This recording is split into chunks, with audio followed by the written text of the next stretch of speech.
Et salut à toutes et à toutes et bienvenue dans ce nouveau numéro de GM Web3, l'émission 100% blockchain. Nous sommes en direct sur Twitter, sur LinkedIn et sur Twitch et vous pourrez retrouver l'émission en replay ce soir à 18h sur la chaîne YouTube. Avant de commencer, je vous invite évidemment à liker la vidéo, à la partager, à mettre un commentaire. Tout ça nous aide énormément. Aujourd'hui, j'ai le plaisir de recevoir Romain Dominati. Il est entrepreneur français, actif dans l'immobilier, dans la finance. Il est l'un des initiateurs du mouvement milléiste en France et cofondateur du Parti milléiste français qui a récemment changé de nom. Il s'appelle désormais les milléistes français. On verra avec lui le pourquoi de ce changement. Et effectivement, il porte publiquement une ligne ultra-libérale, inspirée de Javier Milei, donc le président argentin, à travers un programme de réduction de l'État, de baisse massive des dépenses et de dérégulation économique. Avant de le recevoir et d'échanger avec lui pendant 1h30, je vous présente le partenaire de cette émission, l'école blockchain Alira, qui est littéralement la première école blockchain de France et qui vous permet de vous former au métier de la blockchain et de l'intelligence artificielle à travers 4 parcours de formation principaux, 2 en blockchain, 2 en IA, soit en tant que consultant, si vous souhaitez accompagner les entrepreneurs Web3, crypto, blockchain, en tant que consultant, soit également en tant que développeur, si vous souhaitez vous-même développer les smart contracts et les logiciels de demain. Pour l'IA, c'est la même chose, soit en tant que consultant, soit en tant que développeur, c'est vous qui choisissez. Ce sont des formations qui sont certifiées par le ministère du Travail, donc elles sont éligibles aux différentes aides type CPF, France Travail, la région, tant et si bien qu'elles vous coûtent généralement rien ou pas grand-chose.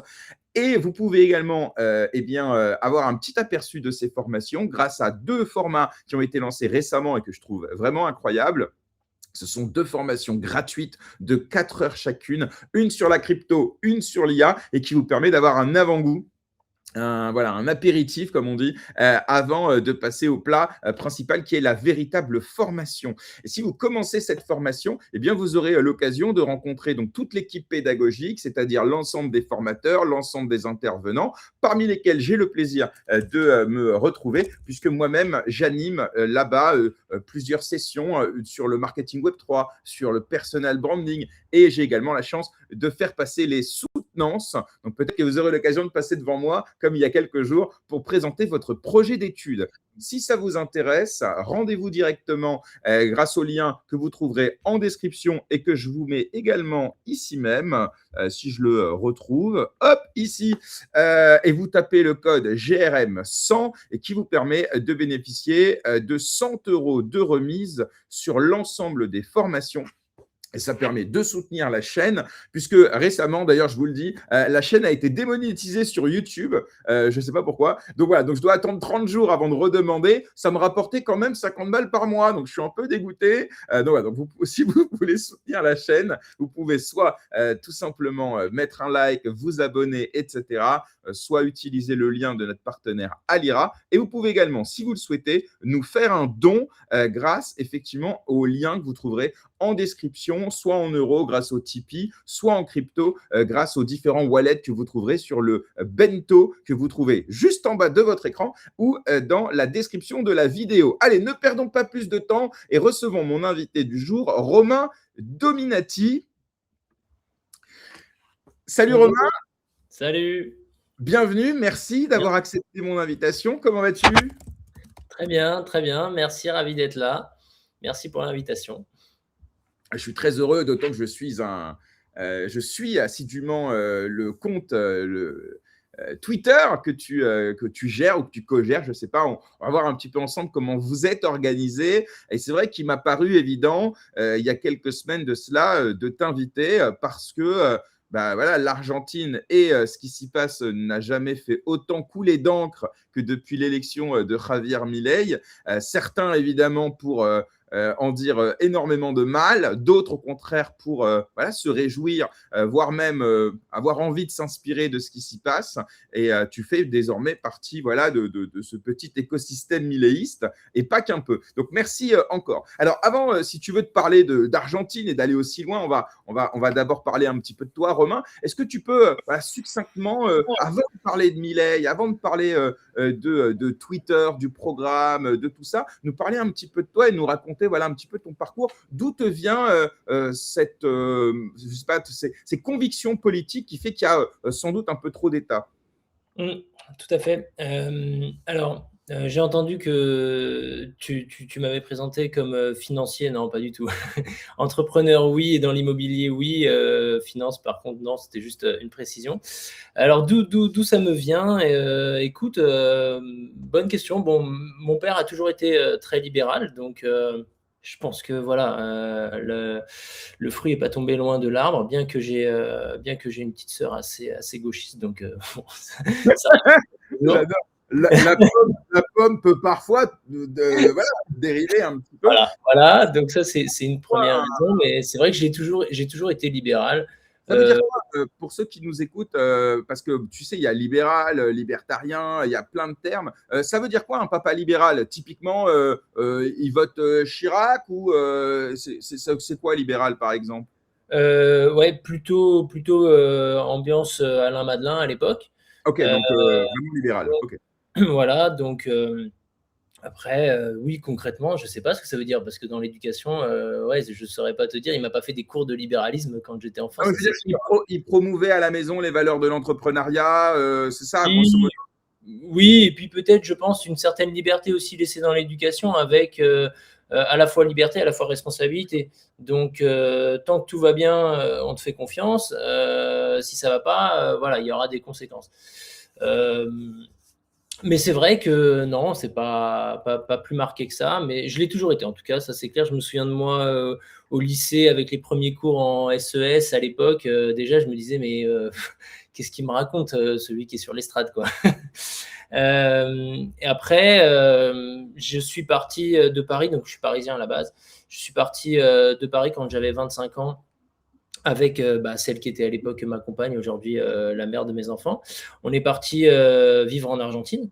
On avait envie de s'expatrier, de vivre un peu une expérience à l'étranger après des études. Donc moi, j'ai fait prépa en éco, puis après une fac et Sciences Po.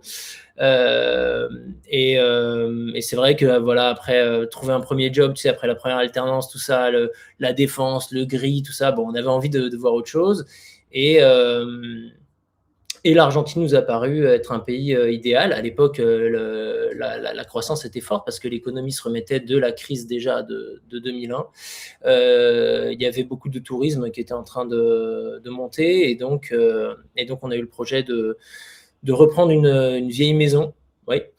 Non, 2001, c'est l'année à laquelle l'Argentine fait défaut. Oui, Donc oui. peut-être C'est pour ceux une qui... des années, parce qu'ils l'ont fait plein de fois dans leur histoire, mais Ah ouais. peut-être la plus terrible, c'est celle effectivement de 2001, où le pays a fait défaut et s'est appauvri d'un coup du jour au lendemain. Il y a eu de longues années de troubles après ça pour s'en remettre. Donc juste pour préciser pour tout le monde, parce qu'en fait, on a une audience qui est assez éclectique, des personnes qui sont gars qui maîtrisent bien les enjeux économiques et d'autres un petit peu moins. Ça veut dire quoi pour un État? Et là, on a l'exemple le plus pur, l'Argentine, qu'on cite souvent d'ailleurs en économie. Ça veut dire quoi un État qui fait défaut en quelques mots? Tout simplement, il ne peut plus rembourser ses dettes. Un État qui a trop emprunté dans une monnaie étrangère ou sur des marchés financiers à l'étranger ne peut plus honorer ses dettes. Et à un moment, tout le monde s'en rend compte et ça pète. Donc là, concrètement, pour les gens, ce que ça veut dire, c'est que l'État, en fait, bon, il y avait un système absurde de convertibilité entre le peso et le dollar. Ils avaient fixé dans la Constitution qu'un peso égale un dollar. Donc les gars, au début, ça marchait. Donc ils s'en sont donnés à cœur joie. Nous, on a des récits d'Argentins incroyables où, comme ils touchaient leur argent en peso, c'était comme toucher des dollars. Donc ils faisaient le tour du monde. Les chauffeurs de taxi, ils te racontent qu'ils partaient 2 mois dans les Caraïbes avec toute la famille. Ils ont appelé ça la présidence champagne parce que voilà, ils claquaient. Sauf qu'en fait, à un moment, il n'y avait plus de dollars dans les caisses de l'État. Donc, quand tu voulais changer tes pesos en dollars, à un moment, il n'y en avait plus. Donc, l'État a attendu la dernière minute, c'est-à-dire que vraiment les réserves soient à sec. Et d'un coup, ils ont pris la parole à la télé, ils ont dit voilà, c'est terminé, on ferme tout, il n'y a plus d'argent. Donc, les gens se sont rués à la banque pour prendre leur argent. Mais en fait, les comptes ont été bloqués, vidés. Et donc, les gens ont vraiment perdu tout ce qu'ils avaient du jour au lendemain. Ce qui a mis évidemment, il y a eu un retour presque, pas presque, il y a eu un retour au troc carrément à un moment dans le pays suite à cet effondrement. Et après, ça a mis plusieurs années à se redresser. Donc voilà, donc nous, là je te parle, on était en 2012. Donc là, le pays allait déjà mieux, la machine avait repris.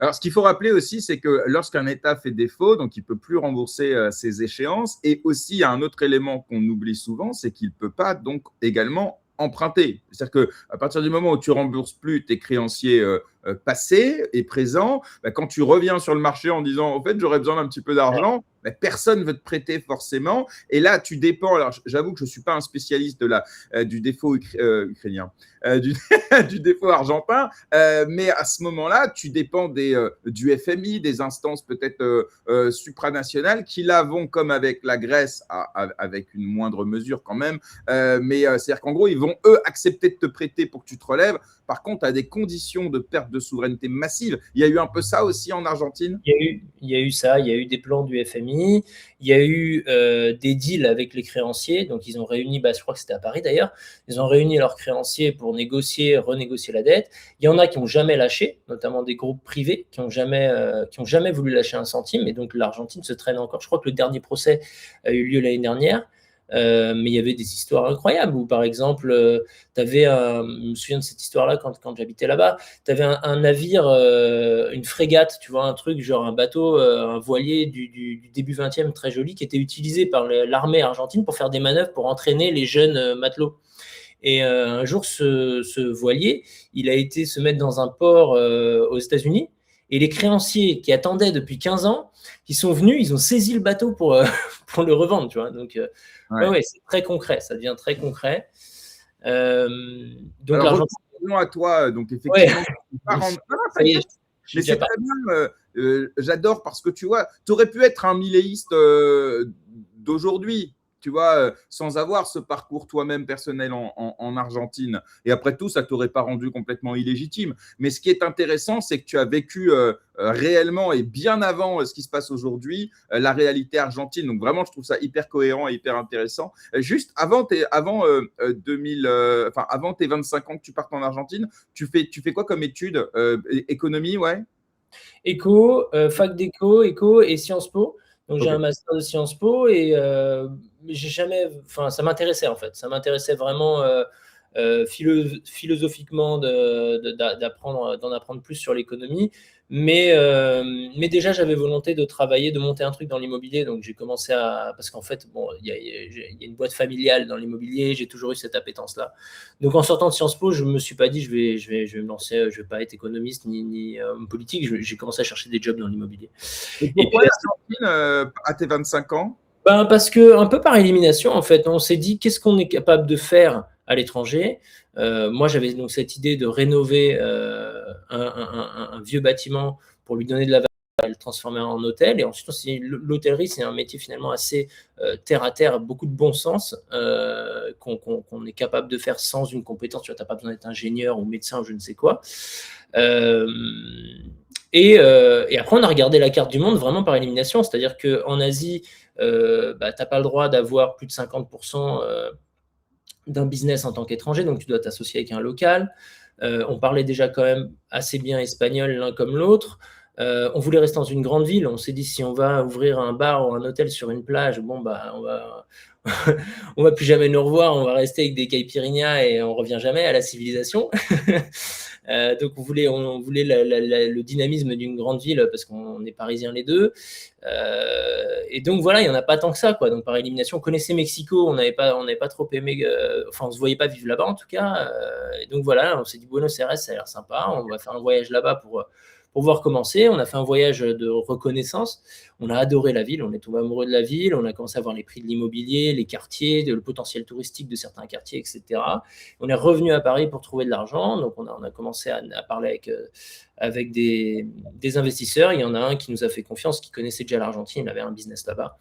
Et donc, on est reparti environ 1 an après pour monter ce projet. Donc, on a transformé une vieille maison du 19e siècle en hôtel, petit hôtel de 15 chambres. Ça a pris longtemps, les travaux, tout ça, les démarches administratives déjà lourdes là-bas. Et puis après, donc on a vécu 7 ans en Argentine et quand on a eu notre premier enfant, on a décidé de se rapprocher de la famille et de rentrer en France. Et donc à ce moment-là, je me suis installé là où je suis, sur la Côte d'Azur, on dirait pas parce qu'il fait un peu gris aujourd'hui. Et donc de bosser dans la boîte familiale d'immobilier. Et puis le Covid est passé par là. Et pendant le Covid, moi j'ai ressenti, je pense que je suis pas le seul, j'ai ressenti en fait tout le poids de l'État de manière très dure et très concrète. Je me suis dit, en fait, l'idéal de liberté qu'on nous a vendu à travers la fiction, les films, les livres, etc., tu vois, genre Brevard, Néo, tout ça, en fait, tout le monde s'en fout, quoi. Il suffit qu'il y ait un virus qui arrive et puis on dit, allez, tout le monde est enfermé chez soi, vous ne bougez plus, vous faites des auto-attestations, vous faites des QR codes, on vous flique tout. Et tout le monde accepte, quoi. Donc moi, j'ai vraiment mal pris cette période-là et je me suis plongé dans des écrits plus libéraux mais libertariens que je ne connaissais pas. Je connaissais parce que on le survole pendant les études en économie, comme on survole un peu toutes les théories économiques.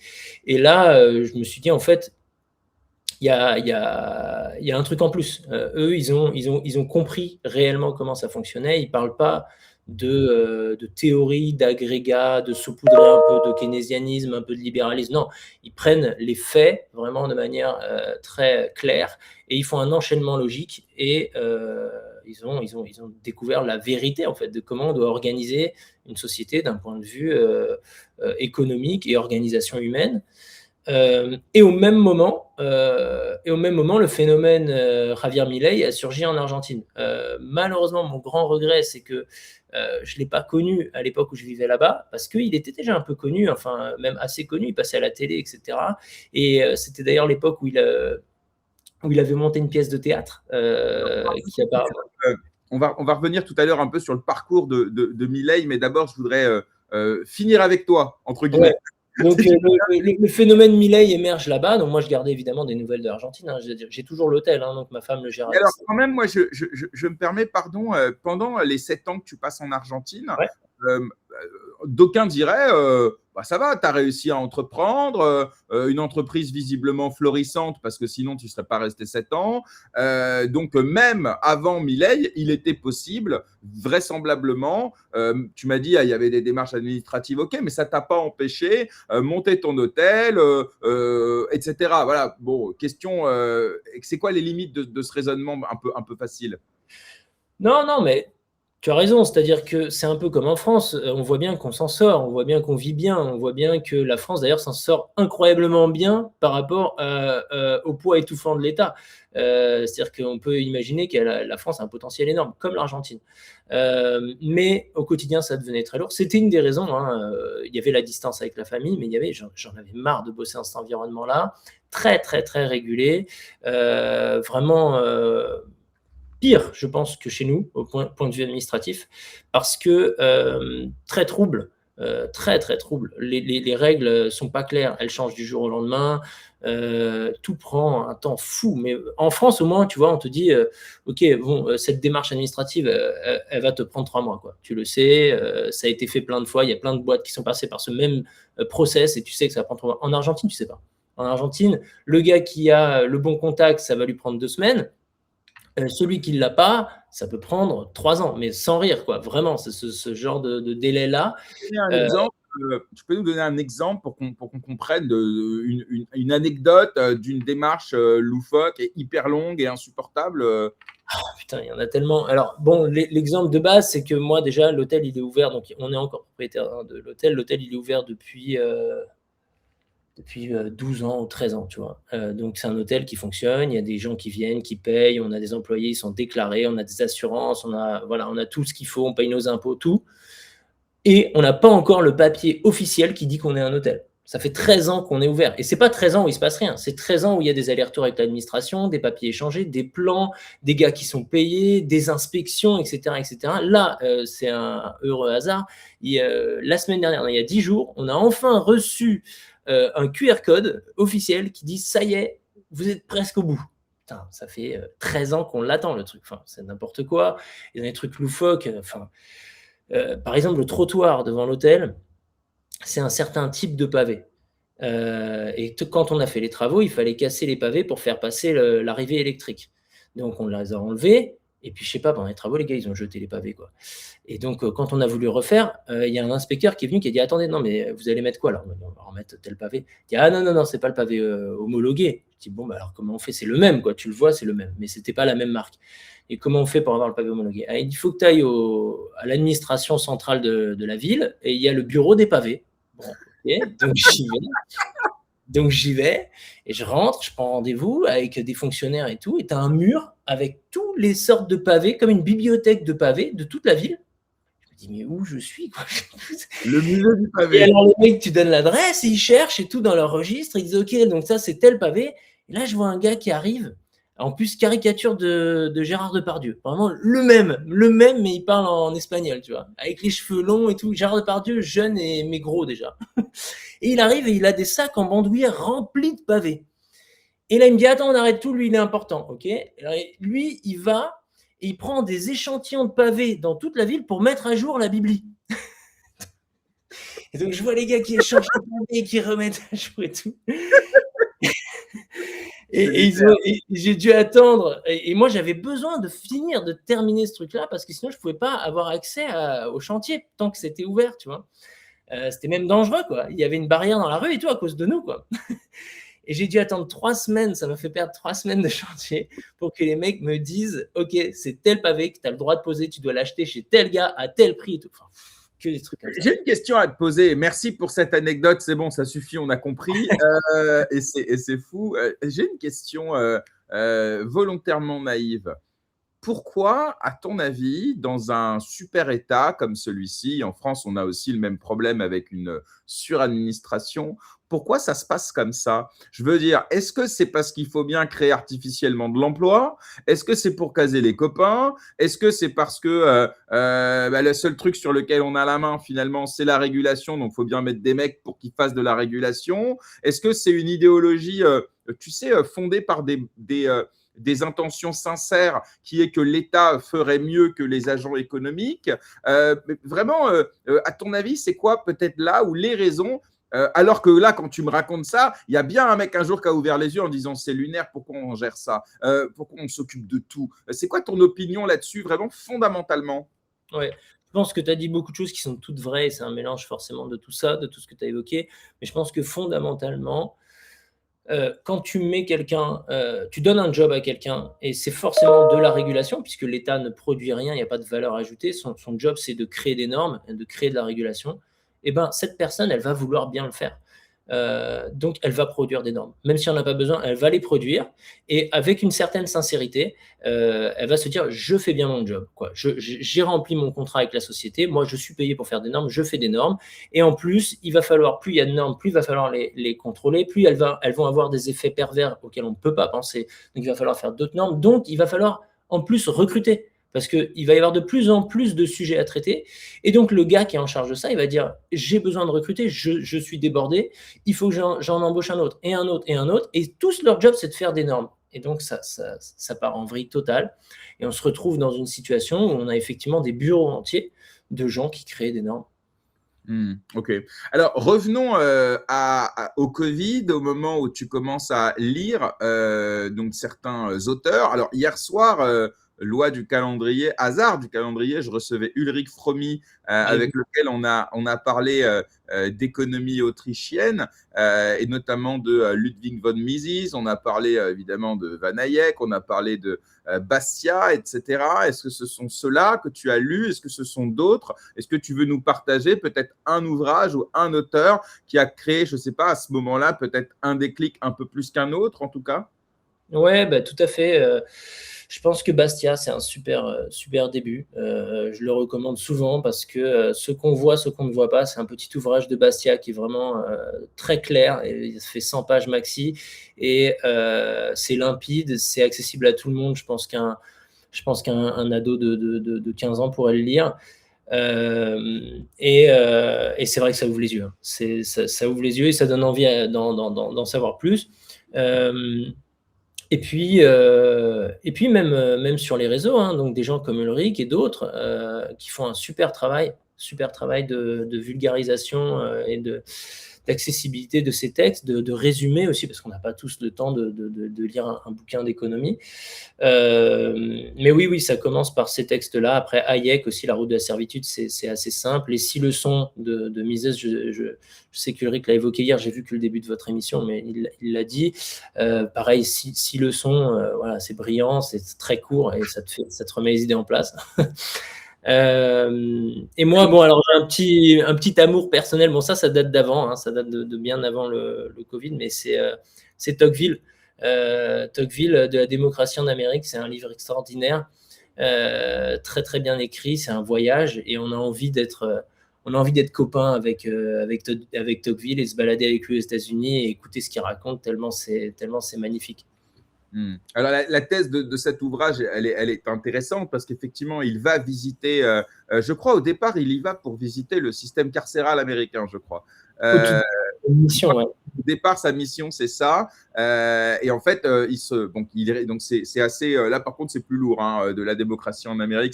C'est plus. Voilà, je crois qu'il y a deux parties. Oui. Et là, la thèse, on va dire, principale, évidemment, c'est qu'au nom de l'égalité, on est prêt à mettre sa liberté de côté.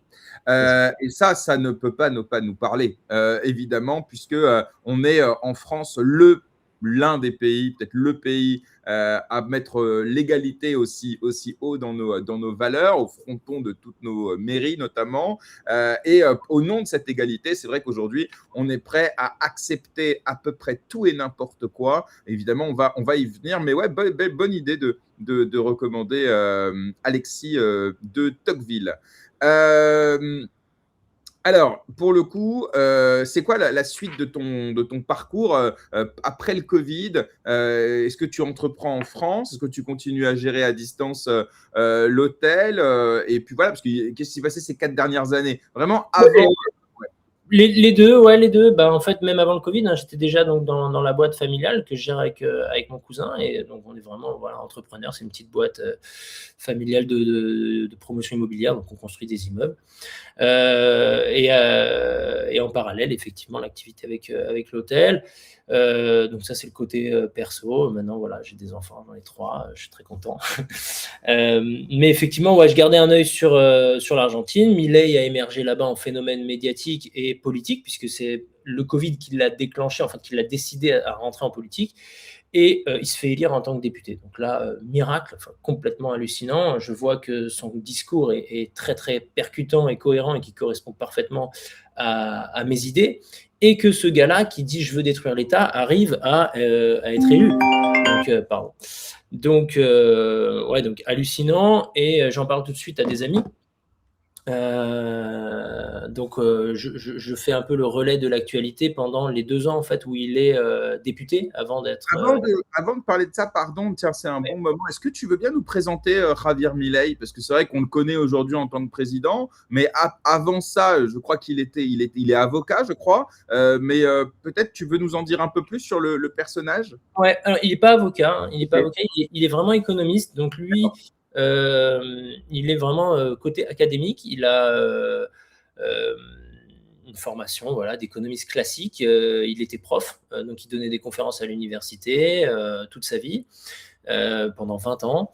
Et puis un jour, un étudiant, lui, il était spécialisé, il était allez, on va dire, tendance plutôt libérale, mais au début, il n'était même pas vraiment libéral. Après, il était spécialisé en structure des marchés. Et un jour, un étudiant, à la fin d'un cours, lui donne un petit bouquin de Murray Rothbard, donc on y reviendra peut-être, c'est un autre auteur libertarien. Il lui dit ouais, professeur, est-ce que vous avez lu ça? Il dit non, je ne connais pas. Il rentre chez lui, il lit le truc, et en fait, ça remet tout ce qu'il savait en question, parce que il y avait une question qui le turlupinait depuis des années, c'était comment la théorie économique de libérale classique pouvait dire que les monopoles, c'est très mauvais et qu'il faut absolument avoir des lois antitrust pour détruire les monopoles, alors que souvent, quand il y a une période où il y a des monopoles qui se forment, c'est aussi des périodes où il y a une forte croissance économique, notamment lors de la révolution industrielle. C'est là où il y a eu des monopoles sur le rail, le pétrole, etc. Et c'est là où l'économie a changé du tout au tout et le monde est sorti de la pauvreté d'un coup. Et ça le travaillait depuis des années. Et Rothbard explique en fait que le monopole n'est pas un problème, c'est le monopole garanti par l'État qui est un problème, et que tant que le monopole peut être challengé, qui peut être mis en concurrence par des nouveaux entrants et qu'il est obligé de se remettre en question, c'est pas un problème. Et il explique tout ça bien mieux que moi, et à travers toute une théorie bien étayée. Et Milei s'est dit, ok, je me suis planté, quoi. Ça fait 20 ans que je dis n'importe quoi à mes étudiants. Et là, il a mis tout son argent, qui était à l'époque maigre, puisqu'il était prof à la fac, pour acheter tous les bouquins d'économie autrichienne qu'il trouvait à Buenos Aires. Il s'est enfermé, il a tout lu, il a tout relu, et il est devenu complètement fan de ça. Et là, il s'est mis à diffuser ça de manière de plus en plus active. Et puis un jour, quelqu'un l'a invité à la télé. Et là, il a cartonné. À la télé, il a cartonné. Il a été réinvité. À chaque fois qu'il était invité, les audiences augmentaient. Donc, on lui a donné des jobs de consultant dans des émissions télé, des émissions radio, etc. Il est devenu un phénomène médiatique. Il est devenu dans le top 10 des gens influents en Argentine. Tout le monde a vu certaines de ses vidéos, en gueulant sur tout le monde, en étant presque insultant avec ses adversaires. Il faisait même des shows où il le mettait seul dans une arène. Il mettait 10 opposants contre lui, donc journalistes, politiques, consultants, que des socialistes de différents degrés, et il devait attaquer Milei, et lui il criait contre tout le monde, enfin des trucs comme ça. Après il a fait une pièce de théâtre, c'est monté en puissance. Et donc, comme je le disais, à un moment, il y a une séquence célèbre où il est sur un plateau et il gueule comme d'habitude, et il y a un député qui est là, un député qui est sur le plateau et qui lui dit ouais, mais toi, tu parles, tu gagnes ta vie à critiquer les autres, à faire que de parler, mais tu sais quoi, tu dis que tu as tout le temps raison. Bah, si tu as raison, monte un parti, présente-toi à une élection, gagne l'élection et on en reparle. Et là, on voit que Milei, il réfléchit un peu, tu vois. Et quelques mois après, il le fait, quoi. Et il gagne. Donc là, député ou président? Non, président là. Et donc, d'abord, il est élu député dans la circonscription de Buenos Aires. Alors, il y a un système de proportionnel en Argentine, donc c'est plus facile de rentrer au Parlement. Donc lui, il est élu député avec 13% des voix. Ils sont deux, en fait, lui et sa colistière, qui est aujourd'hui la vice-présidente. Ils rentrent au Parlement, et pendant 2 ans, ils sont au Parlement. Ils votent quasiment aucune loi, ils proposent quasiment rien. Ils l'utilisent en fait pour dénoncer tout ce qui se passe au sein du Parlement, toutes les lois absurdes qui sont votées. Ils l'utilisent comme tremplin médiatique. Et donc 2 ans après, il y a l'élection présidentielle, et il se présente. Et surprise générale, il renverse complètement la table. Il renverse les deux grands partis, donc le parti péroniste, qui est l'équivalent de la gauche chez nous, et le parti du président d'avant, qui était Macri, qui est lui centre-droit, qui est l'équivalent de Macron, en fait. Macron, Macri d'ailleurs, ça tombe bien. Qui était donc, c'était l'un ou l'autre qui allait gagner. Et en fait, il les dépasse les deux. Il accède au second tour face aux péronistes. Et du coup, au second tour, tous les gars qui étaient plutôt tendance macriste, donc centre-droit, se rallient à lui, et il gagne largement avec plus de 55% des voix à l'élection présidentielle. Toi, tu suis ça de près pendant l'élection. Il est élu en 2023, c'est ça, je crois, président? On est en 2000... ouais, c'est ça. Ouais. Tu suis cette élection, genre vraiment au quotidien, avant même toi-même de commencer à porter ta voix publiquement, c'est un sujet qui t'intéresse, parce que Parce que tu trouves ça croustillant, parce que c'est un pays dans lequel tu as des intérêts, et visiblement aussi sans doute une affection particulière. Et est-ce que déjà à ce moment-là, tu te commences à rêver de la même chose en France Ouais. Ouais, en fait, dès qu'il est élu député, je me dis c'est tellement incroyable qu'un gars qui ait ce discours-là puisse être élu dans une grande démocratie que ça ne va pas laisser indifférent. Et d'ailleurs, tout de suite, hein, dès qu'il a été élu, il y a eu des articles qui ont hier. Donc déjà, tout de suite, des phrases percutantes, des raisonnements logiques mais très bien synthétisés, le mot libertarien, tout ça, ça rentre dans les médias traditionnels du monde entier. Donc déjà, je me dis, il y a un espoir avec ce Milei. Et donc, quand on voit qu'il a une vraie chance de gagner à la présidence, parce que tu le vois déjà, enfin, moi j'étais persuadé déjà 3 mois avant, mais j'aurais pu me tromper, mais rien qu'il ait une chance, ok, je me dis, s'il gagne, il va se passer quelque chose en fait. Il va créer un espoir et un exemple, parce que bon, moi j'étais persuadé évidemment que les résultats allaient être exceptionnels, parce que l'Argentine vient tellement de loin que de toute façon, la liberté, c'est pas tout blanc ou tout noir. C'est-à-dire qu'heureusement, c'est un long grade. Donc, dès que tu vas vers un peu plus de liberté, ben, tu deviens un peu plus prospère. Et l'Argentine était vraiment engluée dans le socialisme le plus crasse. Donc, je savais que chaque pas vers la liberté allait donner des résultats très vite. Donc, je me suis dit, s'il gagne, ça va être forcément un espoir extraordinaire, parce que les gens vont plus pouvoir ignorer que ça marche, en fait. Et à un moment, tous les pays du monde vont devoir dire, OK, là-bas, ils sont en train de faire des trucs, et ça fonctionne. Les gens sortent de la pauvreté, l'économie repart, enfin. Et ces exemples-là, on ne peut pas les passer éternellement sous le tapis. Donc oui, il y a eu un grand espoir tout de suite. À ce moment, les médias, est-ce qu'ils découvrent avec stupeur l'élection, comme avec Trump, par exemple, où on a dit que Kamala allait gagner, ou d'autres, ou est-ce que les médias, ils ont déjà peur un petit peu qu'ils gagnent? Comment ça se passe le traitement médiatique? Là-bas ou chez nous? Là-bas. Là-bas, ouais. Là-bas,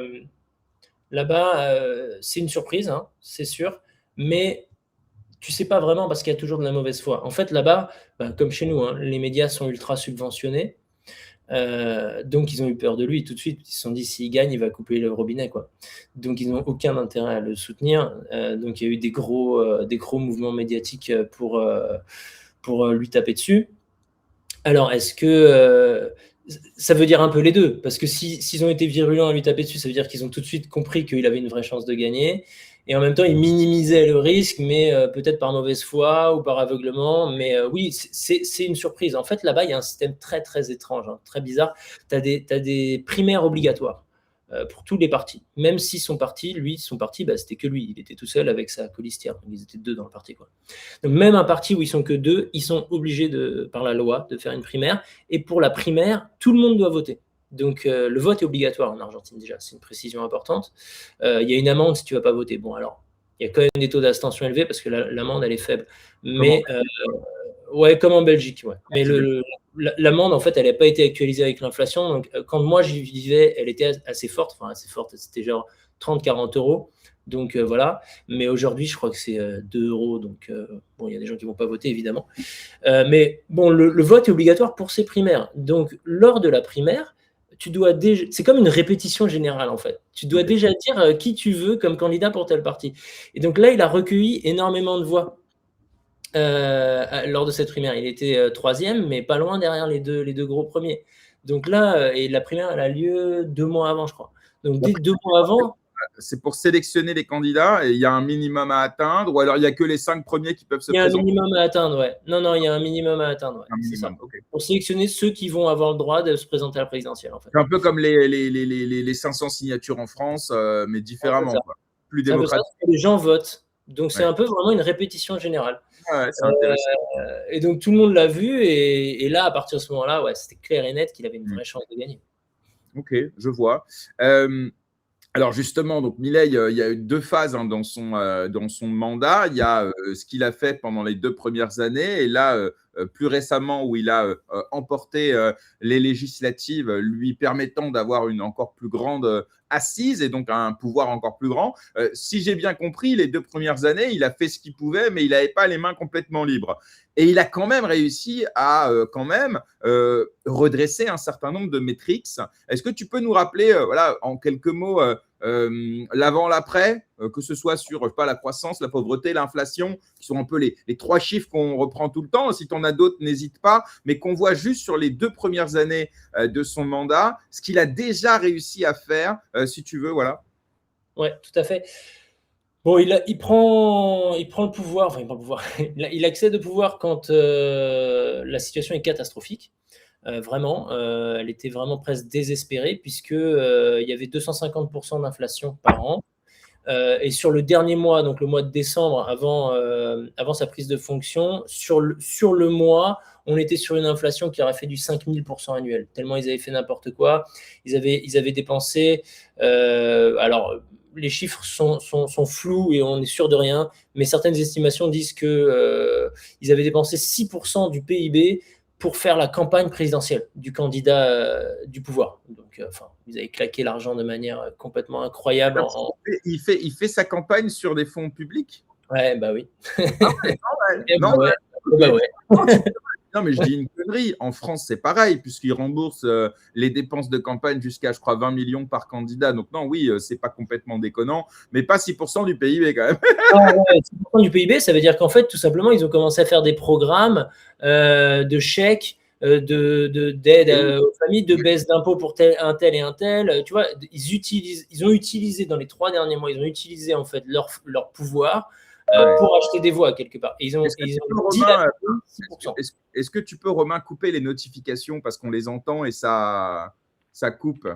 Ah ouais, je sais même pas d'où elles viennent. Ouais, Ah ouais? Ça fait un gros ding depuis tout à l'heure. Peut-être tu l'entends pas. Ok, ouais, donc ouais, inflation. Ah ouais, mince. Là, par exemple, tu vois. C'est les mails, je crois. Je sais même pas d'où ça. Eh ouais, peut-être bien, ouais. Donc effectivement. Donc l'avant, après, donc on est à. Donc on était à 250% d'inflation par an. 2 ans après, on est dans les entre 15 et 20.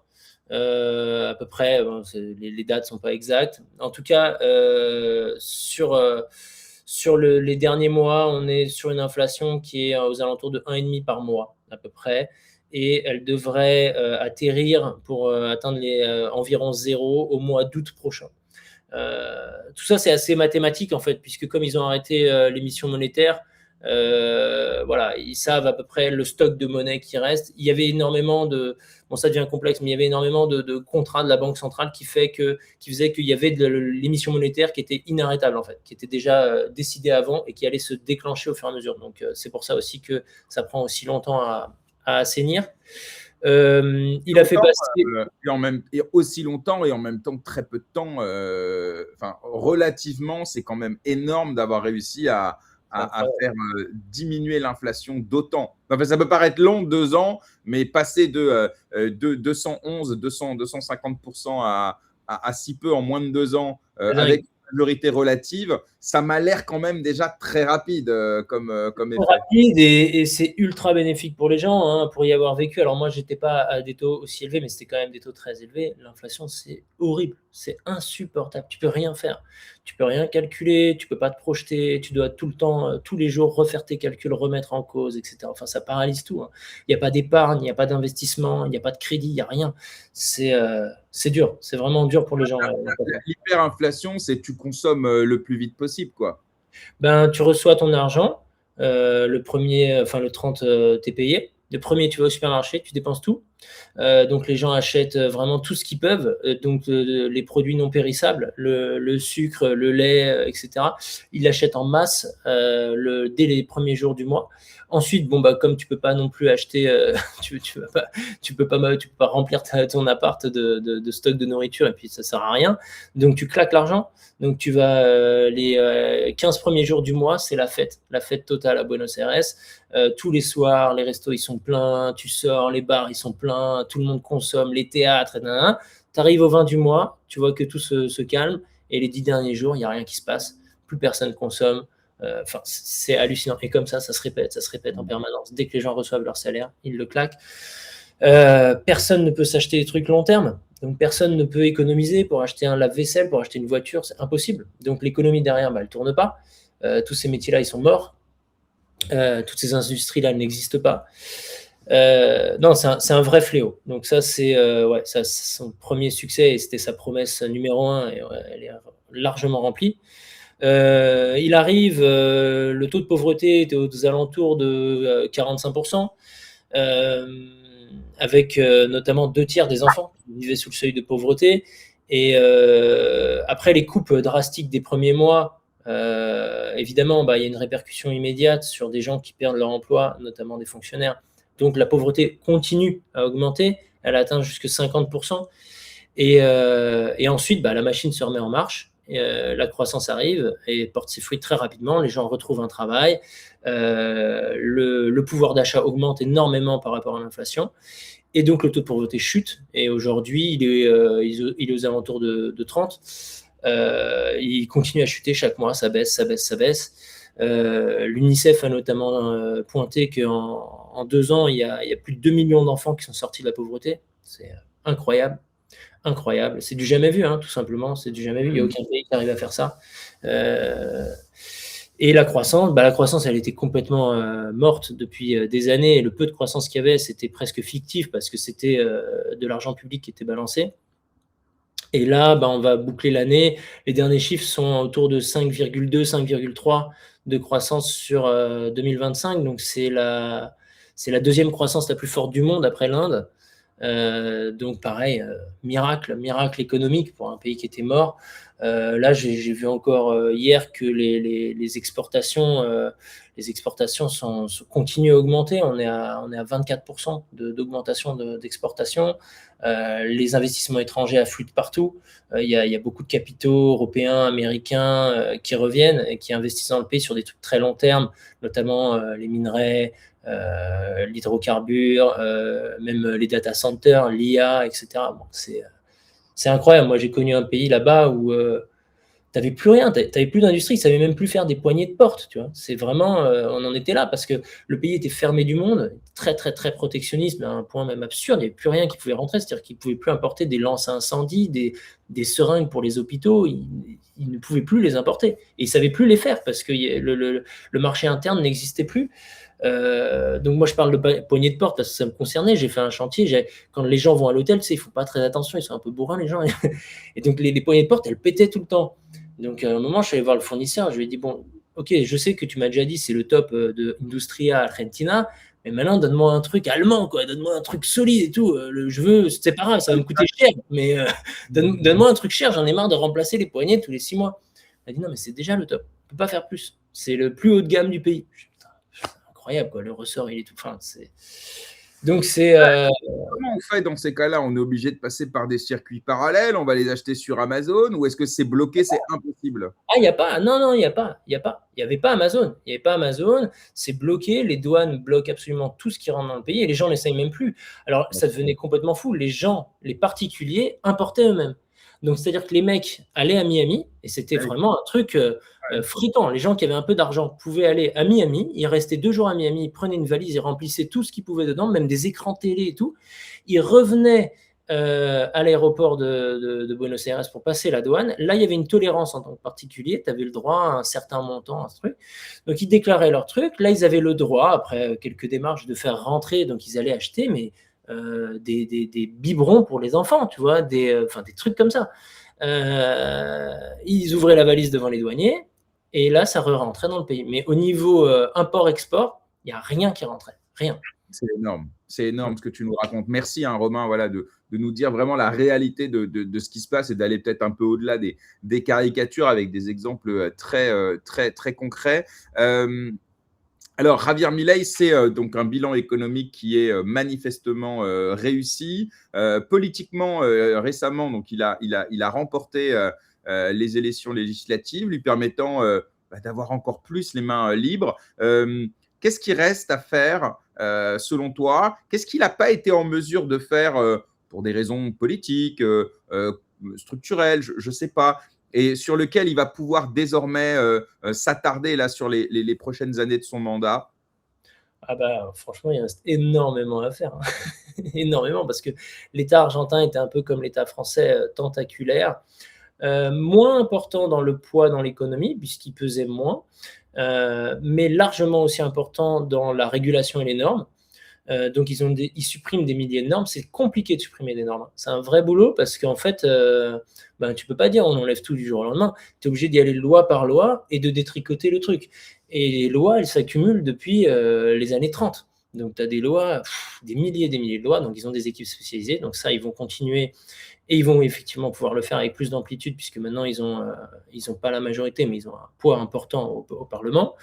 Et réduire petit à petit le poids de l'État dans l'économie. Aujourd'hui, il a résolu le problème de déficit, donc il n'y a plus de déficit depuis sa prise en fonction, ça en un mois c'était réglé. Mais comme tu le disais en introduction, plus personne ne faisait confiance à l'Argentine pour prêter de l'argent depuis maintenant très longtemps, puisque le pays a fait défaut plein de fois. Donc d'abord, le déficit, c'était ultra important pour eux pour pouvoir justement réemprunter normalement, comme un pays normal, et ce qu'on appelle rouler sa dette, donc payer les dettes des présidents d'avant avec du nouvel argent rentrant, mais sans créer de nouvelles dettes. Arrêter d'imprimer de l'argent, donc arrêter l'inflation, ça c'était numéro 1, mais il n'a pas encore fait le numéro 2, ou peu en tout cas, ce qui est baisser les impôts. Donc aujourd'hui, il a baissé les impôts d'environ 2,5% du PIB, donc c'est déjà pas mal, hein, il y a déjà des impôts absurdes qui ont sauté, mais les impôts vraiment, on va dire, qui touchent tout le monde, et non pas. Pour l'instant, c'est des impôts, des niches qui ont été attaquées, des impôts très précis, justement, sur l'import de produits technologiques ou l'import de produits industriels pour pouvoir produire dans les champs, etc. Mais on va dire les charges sociales, l'impôt sur le revenu, tout ça, ça a encore été peu touché. Donc, toutes les baisses qui vont venir du poids de l'État, elles vont servir notamment à baisser les impôts. Donc, il va baisser les dépenses, continuer jusqu'à réduire le plus possible, hein, j'espère, et faire la même chose avec les impôts en parallèle.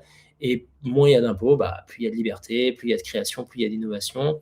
Donc non, ça va être, franchement, ça va être extraordinaire. Ok. Alors ça, effectivement, c'est le côté éminemment positif. Après, on va venir un petit peu sur les critiques ou en tout cas les questions qu'on se pose sur Javier Milei, et puis on finira l'entretien sur la France, si tu veux bien, et sur les milléistes français, puisque le nom du compte a changé. Alors, Milei, qu'est-ce qu'on lui reproche? D'abord, plusieurs choses. D'abord, ses positions, on va dire, sociétales. Notamment sur l'avortement, l'éducation sexuelle dans les écoles. Il est favorable au port d'armes, il veut libéraliser les drogues, et puis sur la partie écologique aussi, disons qu'il est un peu climato-sceptique, pour reprendre le terme de la doxa, contre quiconque s'oppose à une vision disons très humano-centrée, anthropocentrée du réchauffement climatique. Sur ces sujets-là, c'est quoi donc ton avis à toi en tant que Français? Parce qu'on ne peut pas faire d'ethnocentrisme non plus, tu vois. Après, chaque pays a ses valeurs et tout. Et surtout, comment est-ce que c'est perçu dans l'opinion argentine? Donc vraiment les sujets de société qu'on appelle progressistes, etc. C'est quoi ta vision là-dessus, et celle du peuple argentin? Je pense qu'il y a différents aspects. Déjà, celle du peuple argentin, elle est assez claire, hein, puisque les élections sont transparentes. Voilà, ça fait maintenant plusieurs fois qu'il gagne, c'est que les gens sont d'accord avec lui. Mais je vais revenir en détail sur. Ouais. Juste, pardon, tu élis pas forcément quelqu'un pour qui tu es d'accord avec tout. C'est vrai. Il peut y avoir effectivement des zones où, au niveau économique, en fait, il est tellement on est tellement en face qu'on vote pour lui. Par contre, encore une fois, je dis théoriquement, on peut complètement être opposé à ces prises de position sociétales. C'est tout à fait possible. Donc, c'est pour ça que je te repose quand même la question. En fait, sa grande force, c'est qu'il a fait de la pédagogie de fond, hein. Il a vraiment fait comprendre aux gens quelle était justement la cohérence totale de la liberté, la cohérence de l'école autrichienne et des libertariens.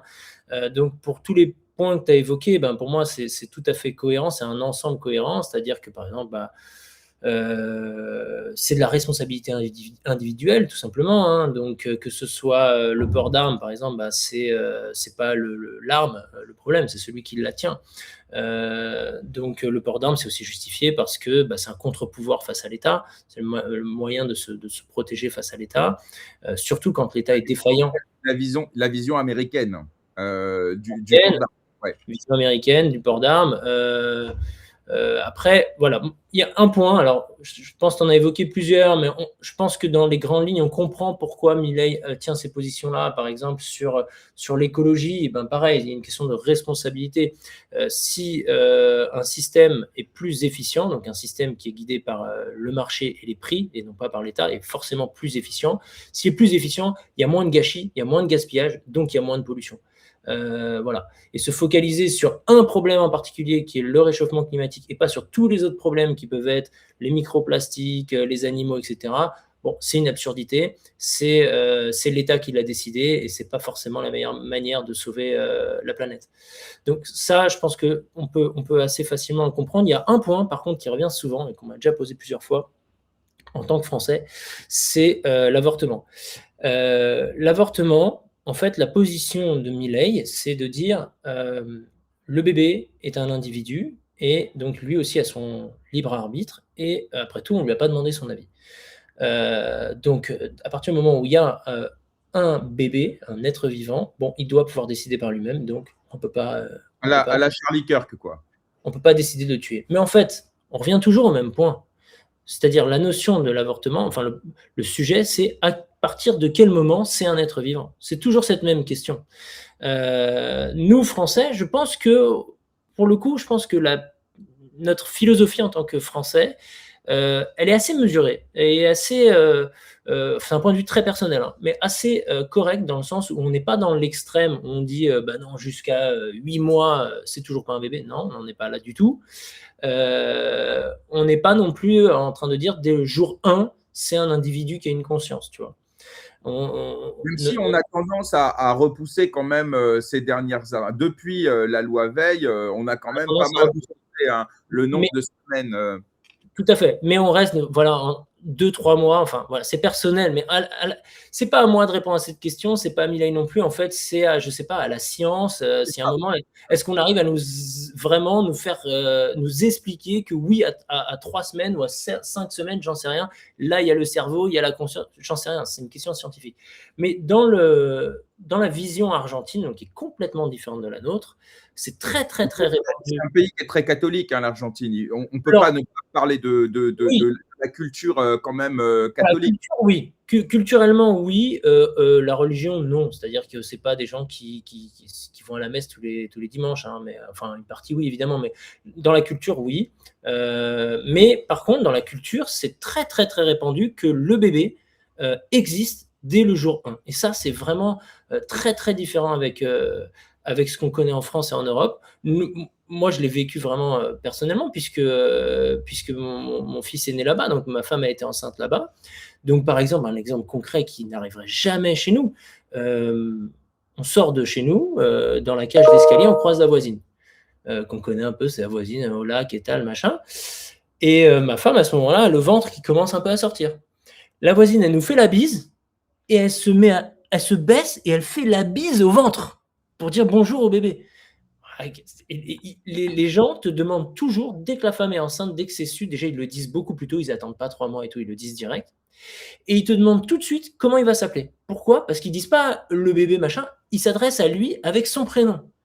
Enfin, il y a une personnification du bébé, du fœtus, quoi, très répandue et beaucoup plus tôt que chez alors, c'est hyper intéressant comme vision des choses. Et d'ailleurs, j'invite ceux qui le souhaitent à écouter les différents débats qu'a mené Charlie Kirk sur le sujet de l'avortement. Parce qu'avec notamment des gauchistes dans les universités, etc., ou même des personnes qui étaient pro-avortement. Et en fait, les échanges, les joutes, entre guillemets, verbales et assez rhétoriques, mais assez intéressantes, permettaient de montrer parfois la contradiction entre la liberté, la responsabilité et surtout le fait que, eh bien, à partir de quel moment, c'est le sujet central, hein, eh bien, le fœtus devient un être vivant et à quel moment la liberté, elle change j'allais dire, la liberté, elle change de camp. C'est-à-dire qu'il y a la liberté de la maman. Là, on a dans les commentaires, Zap notamment, qui nous dit, oui, et alors la liberté de la femme, elle fait ce qu'elle veut de son corps. Et en même temps, la liberté de l'enfant en tant qu'individu, qui est de pouvoir juste vivre. Et donc, à partir de quel moment on passe de l'avortement, du refus de donner la vie, à celui de tuer en fait un enfant parce qu'il a sa propre existence, sa propre vie. Et en fait, tu as raison, c'est un sujet qui est plus… Alors, il est évidemment philosophique, il est religieux, il est scientifique. Et c'est vrai que c'est compliqué parce que qui fixe la date, il fait forcément des déçus, quoi. Soit c'est trop tôt, soit c'est trop tard, du point de vue de la maman ou du point de vue de l'enfant. Et après, tu as la religion, c'est-à-dire le souffle de vie. Peut-être que dès que le fœtus se crée, peut-être qu'il a déjà un peu de vie et lui retirer, ce serait peut-être effectivement atteindre à sa vie. C'est un sujet qui n'est pas simple. Et là, moi, j'aime pas faire d'ethnocentrisme. C'est-à-dire, je peux comprendre que dans certains pays, on ait une vision différente de la natalité, de l'IVG, et ça en fait pas des diables pour autant, tu vois. Donc c'est intéressant. Non, et puis lui, voilà, c'est pas religieux du tout en fait. Lui, il est dans une société où par exemple, Charlie Kirk, c'est religieux, notamment. Voilà, là, Milei, c'est pas du tout religieux, c'est juste, il est dans une société où c'est largement accepté que la vie, c'est très tôt. Donc, pour respecter ce qu'on vient de dire, la liberté, c'est très tôt.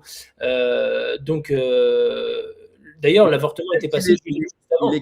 Il est contre l'avortement, même en cas de viol. Il considère effectivement que même en cas de viol. Alors ça, il me semble que c'est des propos détournés où en fait c'est très ancien. J'ai déjà lu ce à quoi tu fais référence. C'est un cas précis en fait. Où on l'avait interviewé, il a dit en une phrase que dans ce cas-là, il était contre, et effectivement, je crois que c'était un viol. Et après, il est revenu dessus, et en fait, non. Il ne peut pas être contre en cas de viol, puisque le viol est une atteinte au principe de non-agression, qui est la règle d'or des libertariens. Et d'ailleurs, il n'a jamais fait une proposition en ce sens depuis qu'il est soit député, soit président. Et d'ailleurs, de manière générale, comme tu le disais, il fait très peu de propositions sociétales. Très peu. En fait, il considère que c'est pas à lui de s'en mêler, c'est pas à l'État de s'en mêler, tout simplement, en fait. Non, mais j'entends et j'entends aussi bien ceux, évidemment, qui peuvent trouver ça honteux d'être contre l'avortement et ceux, au contraire, qui pensent qu'il y a des dérives dans l'avortement et que peut-être il faudrait trancher la voie plutôt d'un point de vue scientifique que d'un point de vue idéologique. Mais c'est un sujet de fond sur à quel moment est-ce que la liberté change de camp. Je trouve cette idée, mais moi, je n'ai pas d'opinion, on va dire, très arrêtée sur le sujet parce que c'est très compliqué. Et oui, bien sûr, et c'est très sensible. Il y a des sujets comme ça, ils sont totems, tu vois. Mais quand tu poses la question à quelqu'un, moi, j'apprécie le courage de dire quelque chose qui n'est pas forcément bien perçu. Mais si c'est en phase avec ce que veulent les Argentins, il te dire la démocratie, c'est aussi un peu ça, non? Ok, autre chose, c'est l'alignement avec les États-Unis. On a critiqué, alors souvent par méconnaissance, mais justement, lui, son objectif, si j'ai bien compris, c'est de s'aligner avec le dollar, remplacer même le peso argentin par le dollar américain. C'est là d'ailleurs récemment, Donald Trump s'est ingéré avec des guillemets dans l'élection en disant si Milei gagne les législatives, on lui prête 40 milliards ou un truc comme ça. Et puis, l'idée, c'est qu'on a un peu l'impression qu'il veut laisser tomber le peso parce que de toute façon, la monnaie, elle est morte et que tant qu'à avoir une monnaie, pourquoi pas prendre la monnaie la plus forte du monde, mais avec les conséquences que ça a, l'extraterritorialité, sans doute une certaine perte de souveraineté, etc. Est-ce que tu peux nous expliquer ça et dans l'entendement de Javier Milei et peut-être aussi avec le prisme de la concurrence des monnaies, qui est un des fondements du libertarianisme? Je te laisse nous répondre. C'est surtout ça, c'est surtout ce dernier point. Il n'est pas dans l'idée de faire une dollarisation comme on peut le faire certains pays, en imposant que le dollar devienne la devise officielle. Il est pour la concurrence libre des monnaies. Donc, c'est-à-dire que les Argentins ont toujours eu une appétence particulière pour le dollar, puisque leur monnaie s'effondrait en permanence. Donc, effectivement, les gens, même les tout petits épargnants, dès qu'ils pouvaient, ils allaient acheter des dollars marché noir, puisque c'était interdit. Ils faisaient leur épargne comme ça. Et donc, même les transactions immobilières, tout ça, c'était fait en dollars parce que tu peux pas les faire en pesos, tout simplement. Les prix changent trop vite.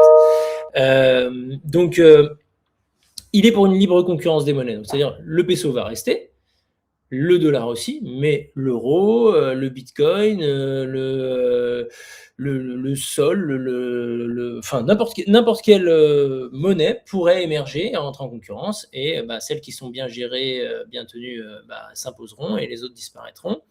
Donc, effectivement, la disparition de la Banque centrale, c'est un de ces objectifs long terme, parce que c'est pas facile à faire à court terme. Il faut d'abord tout solder, que tout soit propre, avant de pouvoir faire quelque chose d'aussi ambitieux.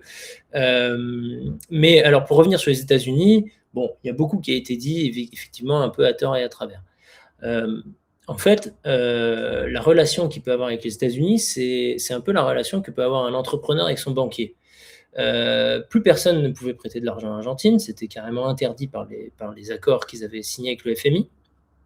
Et pour autant, ils se retrouvent avec une dette colossale qu'ils doivent rembourser début janvier.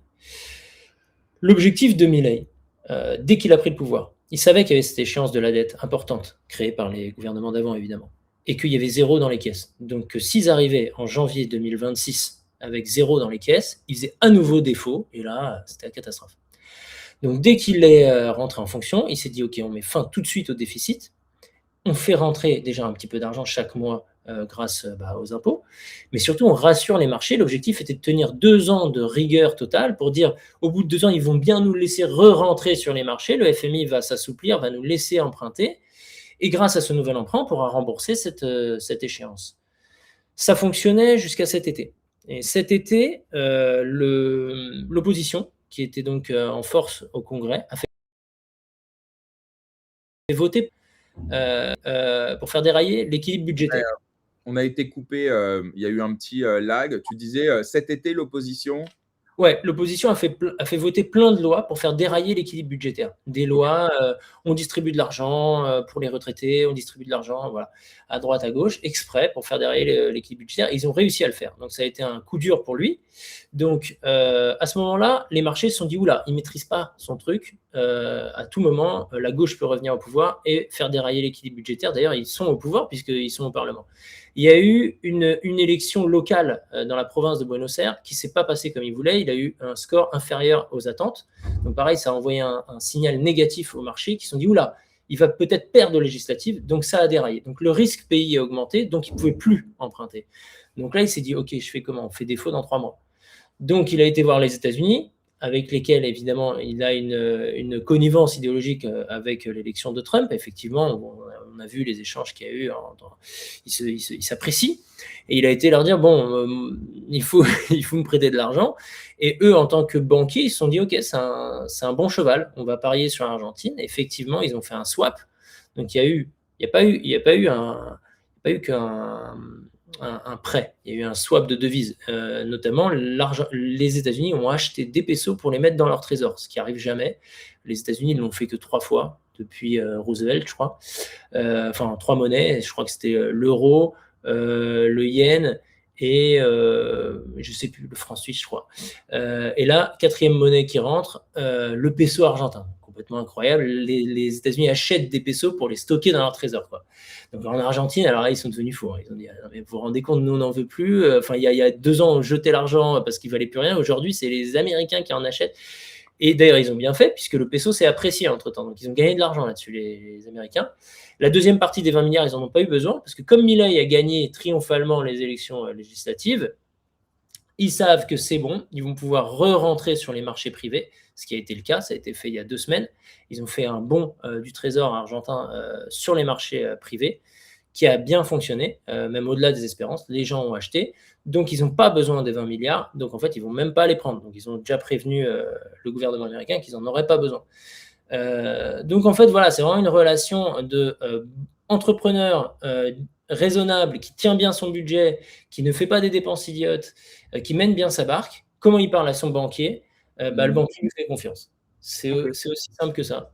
Très clair. Bon, de toute façon, je pense que je te réinviterai dans 1 an ou 2 pour voilà, suivre un petit peu la chose, mais je pense qu'on a essayé, j'espère en tout cas, d'être un peu complet sur Javier, la situation qu'il a trouvée au moment de son élection et puis le bilan 2 ans et demi après. Maintenant, on va revenir un petit peu à toi et au parti milléiste français que tu as récemment renommé les milléistes français. D'abord, à quel moment et pourquoi tu as décidé, toi, Romain, de te lancer avec ce compte X et à quel moment tu as cru qu'il était, tu as considéré qu'il était important que tu commences à prendre la parole? Au moment de l'élection présidentielle. Donc, comme je te le disais plus tôt, j'en ai parlé à des amis. On était donc trois à s'exciter autour de cette élection. Et l'idée est venue de dire ouais, il faut qu'on fasse quelque chose. Il faut qu'on relaie les idées de Milei en France parce qu'on a tellement besoin que vraiment elle s'applique non seulement dans le monde entier de tout temps, partout, c'est universel le libéralisme, mais particulièrement en France en ce moment. Donc on a eu l'idée de faire un peu par provocation ce parti milléiste français, donc qui n'était pas un parti, c'était donc dès l'origine une page Twitter qui est vouée à diffuser les idées de Milei en France et aussi à faire un relais de ce qui se passait en Argentine. Donc expliquer à la fois l'actualité argentine et à la fois le remède qu'on peut appliquer à la France. Et ouais, ça a commencé à ce moment-là. Donc, on est plusieurs derrière le compte. Je suis le seul à être public, mais voilà, on est plusieurs à écrire, à échanger, à répondre aussi aux commentaires, etc. Et puis ça a très bien pris parce qu'il y a une vraie demande de liberté en France. Et comme on le disait, l'exemple de Milei est chaque jour plus probant, donc on ne peut pas l'ignorer. Ouais, ça marche. Donc les gens sont intéressés. Et c'est vrai qu'aujourd'hui, on a une belle communauté. Ouais, ça fait plaisir. Ok, alors justement, l'ambition de ce compte au départ, tu nous dis, c'était de partager donc aux Français la situation en Argentine. Et puis là, récemment, avec la publication du programme, on a le sentiment que la visée, elle est plus juste un relais d'information, mais aussi, pourquoi pas, de lancer une initiative politique. Est-ce qu'il y a eu un basculement? Est-ce que c'était prévu dès le départ? Non, honnêtement, non.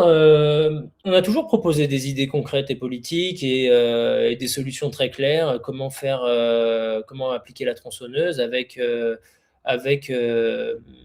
un travail derrière. C'est-à-dire qu'on n'a jamais balancé des trucs au hasard. On essaie quand même de sourcer, de chiffrer. Donc, on l'a toujours fait. Et puis, petit à petit, on a eu l'idée de le synthétiser. Et puis, en fait, si tu synthétises plein d'idées, ça devient un programme. Donc, on s'est dit, il faudrait qu'on fasse un vrai programme cohérent, structuré, complet. Et ça nous a pris longtemps, parce que c'est long, et puis évidemment, on ne fait pas ça à plein temps, on a tous des activités à côté. Donc c'est vrai qu'on s'est dit ça peut être impactant. Et après, le programme, on le met en open source, et puis tout politicien qui veut prendre même ne serait-ce qu'une partie, on l'encouragera à fond. Hein. Donc, c'était pas l'idée de monter un mouvement politique, c'était plutôt l'idée d'influencer les idées de ceux qui mènent le combat politique. Et je pense d'ailleurs qu'on a une bonne influence comme ça, et c'est plus efficace. Et c'est pas le jeu politique traditionnel qui nous intéresse. Donc j'anticipe la prochaine question. C'est effectivement le changement de nom. Parce que là, on nous demandait tout le temps quand est-ce que vous faites un vrai parti, quand est-ce que vous devenez un parti, comment on adhère au parti, etc. Et en fait, on n'est pas un parti. Et on nous a même alerté sur le risque juridique d'être considéré comme un parti, parce que la loi sur les partis en France est très, très stricte. Et comme on n'arrête pas quand même de critiquer l'État, on n'avait pas envie de laisser un angle mort où on puisse venir nous embêter, même si fondamentalement on fait rien de mal et on n'est pas un parti du tout, c'est-à-dire qu'on ne présente pas de candidat ni rien. Ça reste un angle mort. On aurait pu venir nous chercher des noises sur juste l'intitulé, juste parce qu'il y a écrit parti. Donc voilà, un conseil nous a dit franchement, enlevez juste le mot parti, ce sera plus simple. Mais alors, il est constitué comment ce… Ah, c'est moi, ça a coupé de mon excuse-moi. Tu m'entends? Ouais. Je veux dire, comment il est constitué mouvement ou cette initiative, j'en sais rien. Est-ce qu'il y a juste un compte Twitter ou est-ce que vous avez monté, il y a une association est-ce qu'il y a c'est structuré comment les coulisses un petit peu de ce… Ouais, non, bah, il y a un compte Twitter qui est donc le compte principal. Après, on a essayé de monter sur Facebook, sur Insta. Bon, c'est beaucoup plus modeste, mais on y va progressivement. On relaye aussi pas mal de nos posts. Et après, oui, on a dans les tuyaux d'autres idées, donc à travers notamment une association qui pourrait faire des choses un peu plus concrètes, mais on verra, ça reste hypothétique. Aujourd'hui, c'est vraiment juste voilà, un groupe Signal avec 3 potes et qui s'échangent des trucs, quoi. Mais peut-être, alors c'est peut-être l'occasion d'en parler. Je sais que ça avait été remarqué notamment sur ta chaîne. Moi, à titre personnel, donc pas du tout milléiste, mais à titre personnel, je suis en train de m'impliquer de plus en plus dans le projet The Bitcoin Society de Éric Larchevêque. Qui va aussi essayer d'influencer le débat et mener la bataille culturelle avec d'autres outils plus concrets. Et donc, c'est une opportunité qui me passionne. Et je suis content de pouvoir faire partie de ce projet parce que ça va pouvoir, tout en restant hors du jeu de la politique traditionnelle, mener la bataille culturelle, voilà, comme l'enseigne Milei, hein, lui, c'est vraiment ça. Il faut mener la bataille culturelle contre le keynésianisme, contre la gauche. C'est le meilleur moyen de faire gagner la liberté. Alors, effectivement, j'avais prévu de t'en parler à la fin, mais tu l'anticipes et c'est très bien, évidemment. Je pense qu'Éric va se présenter aux prochaines élections. Zap, non, je crois pas. Il a récemment publié un nouveau podcast qui s'appelle Fracture, qu'il a tourné avec Tony Parker et Nathan. J'en ai regardé quelques extraits. C'est du mindset de ouais, on a tous connu des fractures dans notre vie et on va vous les partager. Il y en a qui adorent, hein, donc c'est très cool. Je suis invité dans un des épisodes, donc vous verrez. Et donc, dans cette émission, Éric Larchevêque répond justement à ça en disant on m'a demandé, on m'a proposé, on m'a invité évidemment à me présenter aux élections, tout ça. Mais c'est pas son délire. Il pense qu'il peut être plus utile avec une initiative entrepreneuriale, etc. Voilà, ça c'est pour répondre à Zap. Après, attention, hein, il peut changer d'avis et se lancer à la dernière minute. Tu vois, mais a priori, en l'état des choses et des informations disponibles, c'est pas son projet. Mais revenons à toi, Romain. Alors effectivement, j'ai appris que tu allais t'impliquer dans ce projet The Bitcoin Society. J'ai reçu Éric Larchevêque dans l'émission il y a quelques semaines de cela pour qu'il vienne répondre vraiment à toutes les questions. D'ailleurs, l'émission est évidemment disponible en replay sur la chaîne. Et alors, si j'ai bien compris, tu vas plutôt t'impliquer sur la partie Network State, c'est ça ? Tout à fait, exactement. C'est mon rôle. De développer ce network.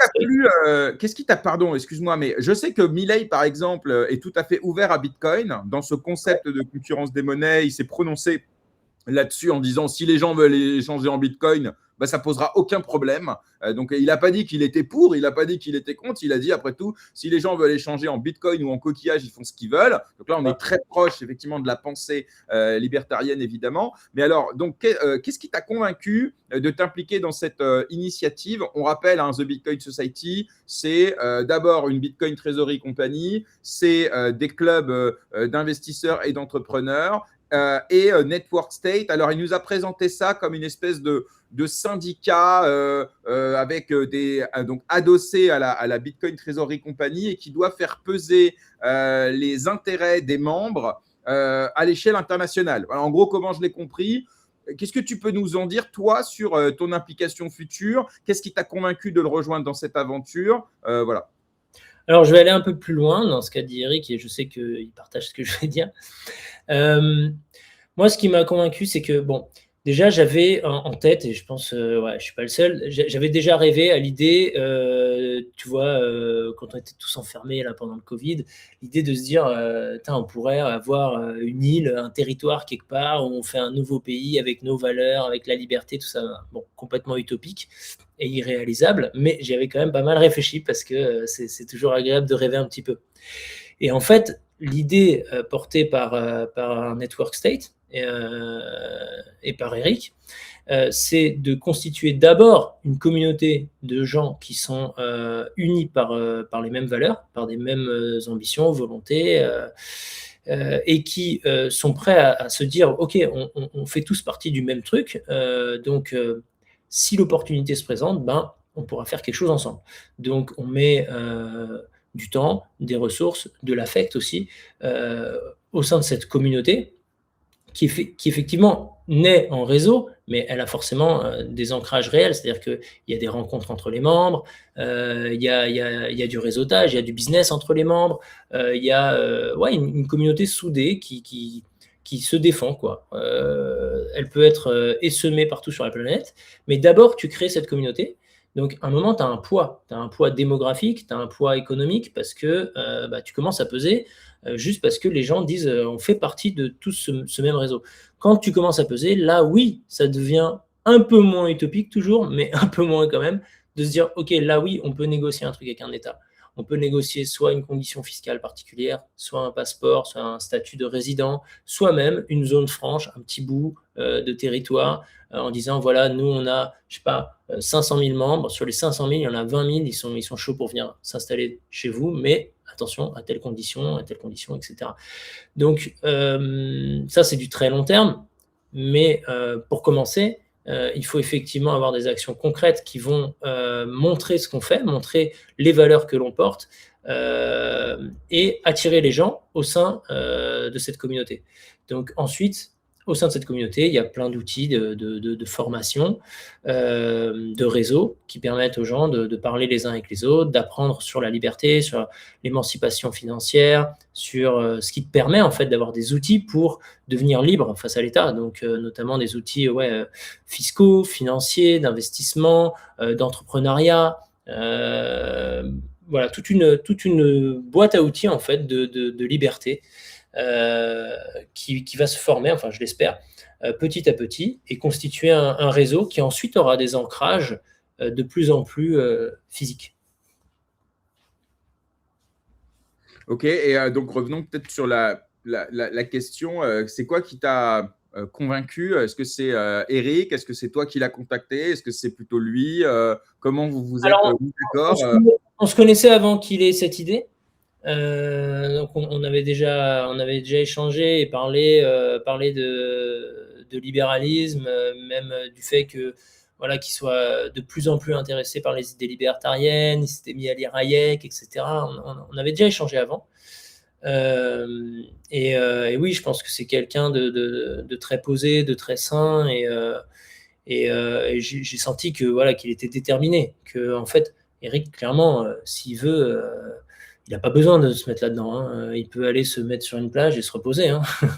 Et donc, quand on est dans cette position-là, qui est la sienne, et de se mettre à risque comme ça, et de relancer un truc aussi ambitieux, avec cette volonté quand même, voilà, ce que je viens de dire, c'est cohérent de commencer par former une communauté pour ensuite former quelque chose de vraiment voilà, nouveau et vraiment révolutionnaire.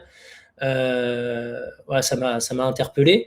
Et effectivement, il avait mis 2-3 petits messages sur un groupe, et ça m'a interpellé. J'ai dit, mais de quoi tu parles là, Eric? Je sens que tu es en train de préparer un truc. Et je l'ai contacté, je lui ai dit, dis-moi en plus, dis-moi en plus. Il m'a dit, ah bah justement, je voulais t'en parler. Et puis là, de fil en aiguille, ouais, il m'a expliqué tout son projet, et j'ai trouvé ça super, ouais.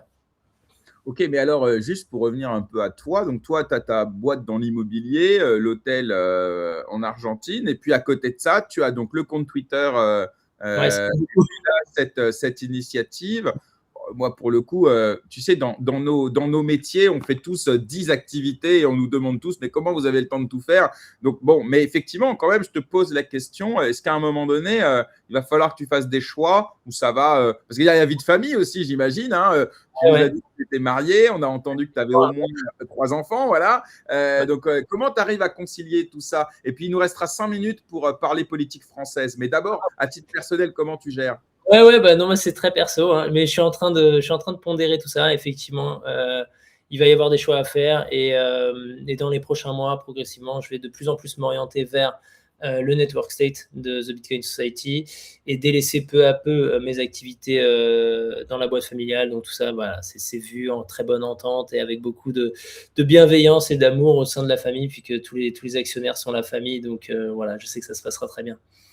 Ok, très bien. Alors, bon, on n'a pas le temps d'étudier le programme que tu as diffusé, parce qu'à la base, on devait avoir 2 heures, mais on n'a qu'1 heure et Ouais, demie. désolé. Mais c'est pas grave, de toute façon, tu reviendras. Je te réinviterai, on trouvera un moment. Mais en revanche, on va quand même parler un petit peu de politique en France.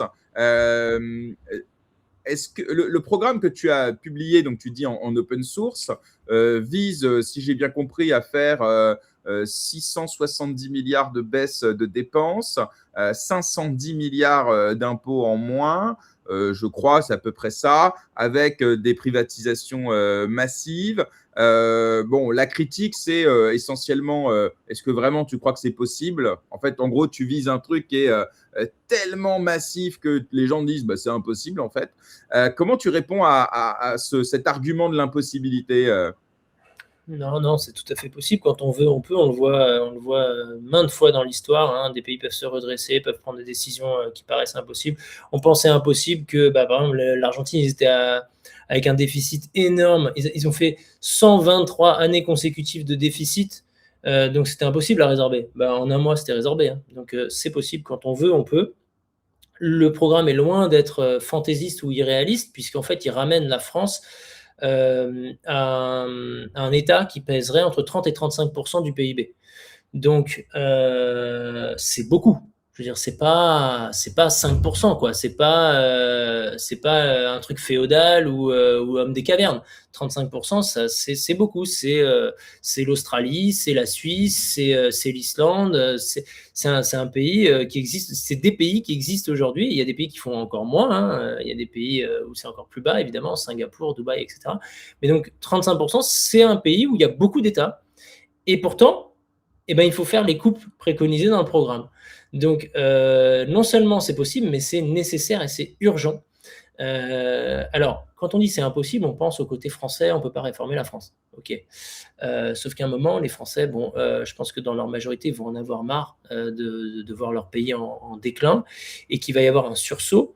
Alors, soit ça passera par une case difficile, avec une crise comme ce qu'ont pu vivre les Argentins. Ça, c'est pas souhaitable, mais peut-être que c'est l'étape nécessaire pour y arriver. J'en sais rien, hein. J'ai pas la boule de cristal, mais c'est sûr que c'est une possibilité. Soit la bataille culturelle fait son effet et petit à petit les gens se rendent compte que plus d'État, c'est pas la solution, c'est même l'inverse et réclament moins d'État, moins de dépenses, moins d'impôts. Et si les gens le réclament, il n'y a pas besoin de la majorité au départ. C'est juste si une part importante de la population se met à le réclamer, alors il y aura une réponse politique, parce que c'est le job. Il n'y a pas trop de... Pardon, en fait, le temps file. J'ai 2 dernières questions. On peut déborder un petit peu ou Ouais, c'est... je déborde un peu, je serai en retard. Hein. Ok, merci. Non, je fais au plus vite, mais c'est important. Une question rapide et ensuite la dernière. Est-ce qu'il n'y a pas trop de gens qui dépendent de l'État en France, justement pour que ce soit impossible à mettre en œuvre? Il y a beaucoup de gens qui dépendent de l'État, ça c'est sûr. Hein, on est quasiment à moitié-moitié en gros. Hein. Mais ceux qui ne dépendent pas de l'État ont un énorme avantage sur les autres. C'est que s'ils disent stop, le pays s'effondre. Donc en gros, si à un moment, tu as même ne serait-ce que 15% des gens qui vraiment commencent à en avoir vraiment marre, c'est-à-dire sont vraiment pro-tronçonneuse, quoi. Leur alternative, ça va être quoi? Ça va être soit il y a une réponse politique et on commence à avoir un mouvement politique qui émerge, qui commence à prendre de plus en plus de poids, parce qu'avec déjà 15%, 20% des voix, tu commences à peser sur tout le monde. Tout le monde est obligé d'être attiré vers toi. Tout le monde est obligé de mettre de l'eau dans son vin. C'est-à-dire que le RN, qui est communiste, ils sont obligés de devenir de plus en plus libéral. Les LR, qui sont socialistes, sont obligés de devenir de plus en plus libéraux, tu vois. Et tout le monde bascule vers ce que veulent les électeurs, en fait. C'est ça aussi le jeu de la démocratie. Donc si ces gens-là, ils n'ont pas de réponse politique, ils arrêtent de produire la richesse ou ils se barrent. Et dans ce cas, le pays s'effondre. Donc là, c'est le scénario catastrophe que j'évoquais, mais il doit arriver. C'est-à-dire que c'est l'un ou l'autre. Soit il y a une réponse et on change, soit il n'y a pas de réponse et le pays s'effondre. Et si le pays s'effondre, il y aura une réponse après.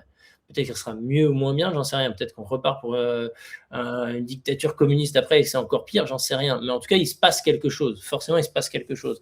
Donc, ce n'est pas forcément un blocage fondamental qu'il y ait 50% de gens qui dépendent de l'État. En plus, souvent, dans ces 50%, ils ne le savent pas. C'est-à-dire que tu peux dépendre de l'État si tu fais vraiment parfaitement ton calcul. Peut-être tu dépends de l'État.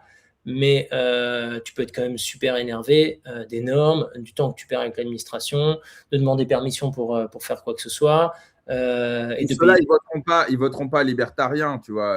Enfin, Rien, non. le gap, il est peut-être un peu plus élevé. Mais de toute façon, Romain, je vais te réinviter pour parler davantage de la politique française. Mais j'ai une dernière question. Ouais. Si toi, tu ne te présentes pas, ok, on a compris. Les gens sont dégoûtés. Là, on voit. Pour qui tu votes et qui, sur la scène politique aujourd'hui, est le ou la plus proche de tes opinions? Ouais, c'est une question qui revient souvent et j'entends bien le là. Effectivement, il y a effectivement, Évidemment. non, mais c'est sûr, il y a deux personnalités politiques qui me semblent sortir du lot et qui sont particulièrement cohérentes. C'est effectivement Sarah Knafo, donc là, et David Lisnard. Ce sont les deux seuls qui portent un message vraiment libéral de bout en bout, qui ont compris les enjeux, qui se sont renseignés, qui ont compris les textes, qui se sont formés et qui ont une vraie conviction que c'est la manière de faire améliorer le sort de tout le monde. En fait, tout le monde est gagnant à la liberté, tout le pays deviendra prospère, et donc ils ne changent pas de cap. C'est pas de l'opportunisme, c'est pas ah tiens, Milei est populaire, je vais parler de tronçonneuse.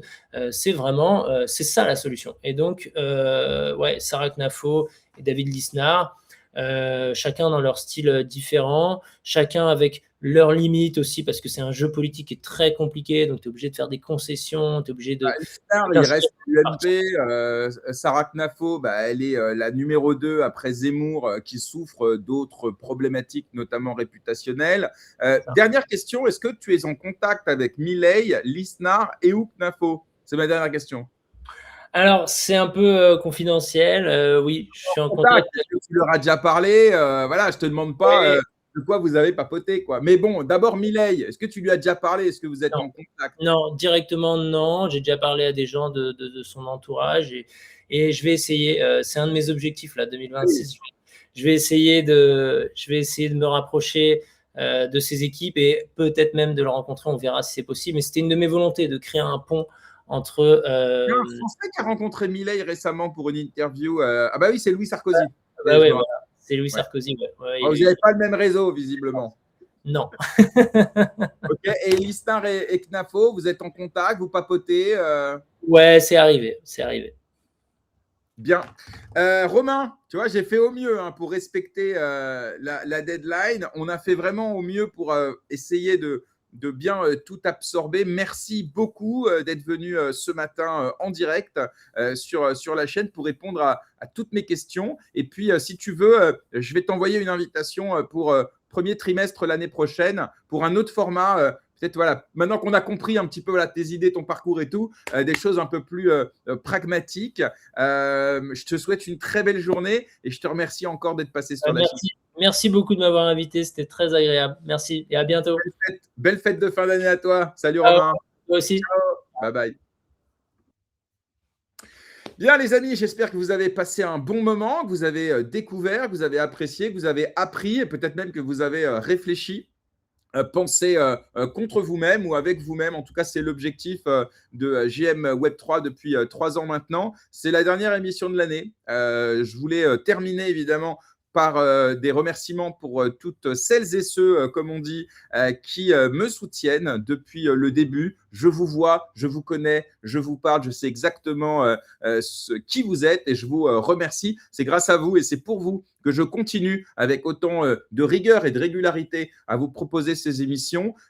Si on doit faire un bilan de l'année, on est à presque 100 émissions, cette année, avec près de 200 invités tout confondus. Ce sont évidemment des centaines d'heures en direct, toujours en direct, c'est ma priorité, à essayer de recevoir les acteurs qui comptent dans l'écosystème crypto Web3 blockchain, mais pas seulement. On s'est ouvert aussi à des sujets plus politiques, plus géopolitiques, et ça vous plaît, et ça vous plaît de plus en plus. Merci à tous, mais on compte sur vous, on a besoin, on continue d'avoir besoin bien sûr de vous, que ce soit avec les interactions sur les réseaux sociaux, c'est fondamental, que ce soit sur Twitch, YouTube, Twitter, LinkedIn. Dès que vous voyez passer un contenu, n'hésitez pas à cliquer sur un petit like. Peut-être pour vous, c'est rien, mais nous, ça s'accumule et ça fait effet boule de neige et ça nous aide beaucoup. Vous pouvez également, si vous le souhaitez, soutenir la chaîne.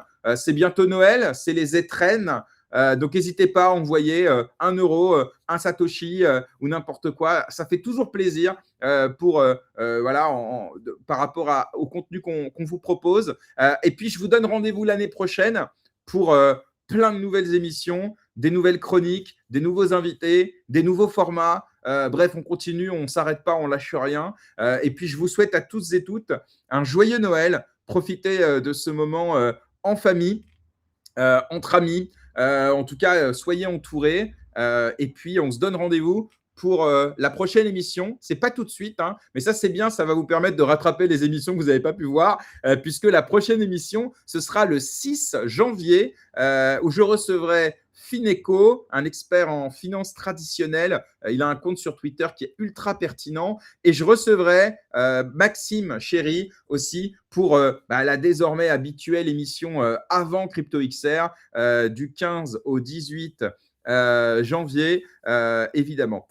Bien, je vous laisse. Je vous souhaite une très belle journée et je vous dis à très bientôt. Prenez soin de vous. Salut à tous.